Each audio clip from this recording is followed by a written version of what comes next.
నెల్లూరు నగరం రామలింగాపురం మెయిన్ రోడ్లో ఎంఎం గరీబ్ బిర్యానీ నూతనంగా ఏర్పాటు చేయబడింది. దీనిని టీడీపీ నాయకులు కోటంరెడ్డి గిరిధర్ రెడ్డి ముఖ్య అతిథిగా పాల్గొని ప్రారంభించారు.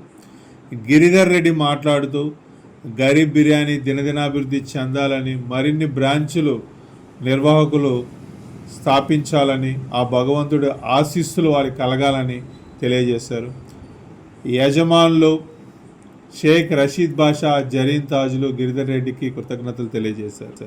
ఈరోజు నెల్లూరు నగరంలోని రామలింగాపురంలో ఎంఎం గరీబ్ బిర్యానీ ప్రారంభించుకోవడం జరిగింది.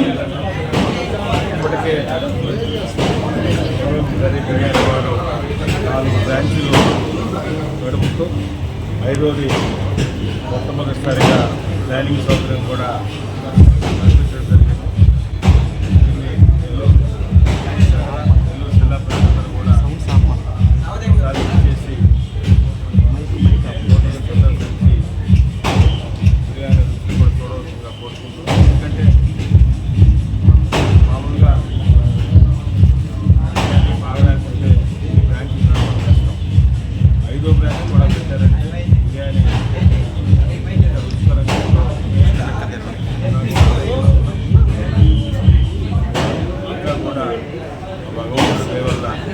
మరింత ఎదగాలని, బ్రాంచ్లు పెట్టాలని ఆ శక్తి, సామర్థ్యం, ఐశ్వర్యం అన్నీ కూడా ఇవ్వాలని ప్రార్థిస్తున్నాను.